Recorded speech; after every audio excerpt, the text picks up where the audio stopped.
Hello my friends, I hope that you guys are all doing really well. So in today's video, I wanted to share with you guys why it may be the case that you feel that your accent is actually getting much worse as you begin this accent learning journey, and what this actually means and why it's actually a really good thing. So to my subscribers, welcome back you guys, and if you're new here, then welcome. My name is Victoria, and I make videos for those of you guys who are looking to master the American accent and sound just like a native English speaker. So I can't begin to tell you guys how many times I've seen this kind of scenario play out. But basically, so-and-so begins to work on his accent, and typically 2 to 3 weeks go by, and then so-and-so says to me, Victoria, OMG. This is an emergency and you're not gonna believe this, but my accent is actually getting worse. Things are way worse than I imagined, and what is going on? And this is really depressing. I've actually seen this play out so many times that nowadays I actually warn people in advance that this may happen to them, and I've actually called it the accent crisis. So I say, hey, just so you know, after a few weeks, you may experience the accent crisis, in which you feel your accent is getting worse, that things are a lot worse than you initially thought. But don't worry, things are actually on the right path when this is happening. So what gives, right? Why is this happening? So to help illustrate to you guys why this is happening, I got out my new Sharpies and I drew you this beautiful diagram. I hope that's focusing in. So as you can see, that's your brain. And somewhere in your temporal lobe, there's a category. And let's say as an example that you're attempting to learn the ah sound that exists in American English, but instead you're saying the ah sound that exists in your native language. So initially, what does our brain do? Initially, our brain is very happy to accept both ah and productions and to label them correct within the same bubble, within the same category, even though that's not necessarily where the boundaries of that category exist, because in fact, these are two totally different sounds. So they shouldn't exist as one category, but initially, as we're beginning the process of learning new pronunciation patterns, this is what our brain assumes is the case.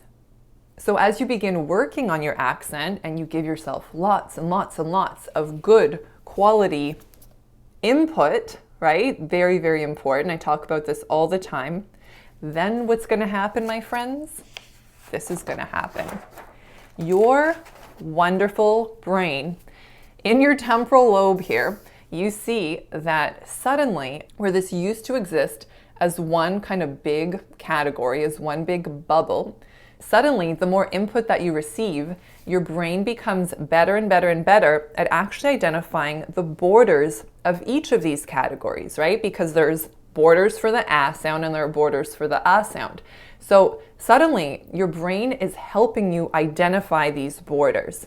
So what happens? If you look at this diagram again, suddenly, let's say again that your target is the ah sound. And before, anything in that whole circle was a check. Your brain was like, yup, sounds great, good to go. However, now what's happening is that whenever you're outside of the threshold for the ah sound, your brain is saying, nope, that wasn't an ah sound. That was wrong, that was wrong, that was wrong. But if you look at our first diagram, there were check marks everywhere, right? So this is actually where the accent crisis comes from, right?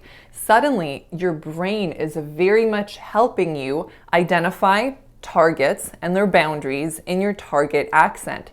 And so it's also allowing you to identify when you're not hitting those targets accurately. And so suddenly it seems like you're making so many mistakes, but you're probably not necessarily speaking any differently yet. What's happening is that suddenly your brain is flagging all these close but not quite accurate productions that before your brain thought was just a-okay. So basically it's a sign that your auditory perceptual skills are making huge power moves and that you're very much improving already. And it's a really, really good thing, because speech, the whole driver for our speech is our brain, right? So unless you have really good, accurate auditory maps at the level of your brain, then you can't possibly expect yourself to pronounce a word correctly. But if your brain is helping you spot these tiny mistakes that you're making, you're well on the way to pronouncing these words correctly when you speak. So the reason that I wanted to share this with you guys today is because many of my clients, once they hit the accent crisis point in their journey, they get demotivated and then they actually may start to practice less and work on this stuff less because they're like, wow, things are really dismal. But I think it's very empowering to know how the process works, what it means when you're in the accent crisis, and if you can reframe it and if you know that actually really positive changes are happening, I think then you'll have the motivation to keep on going, and then you'll really see huge progress in your spoken English. If you guys enjoyed today's video, then please share it with a friend, please give it a like. These things really help my channel, and I very much appreciate them. So that's all for today, my friends. Take very good care, and I'll catch you in the next video. Bye.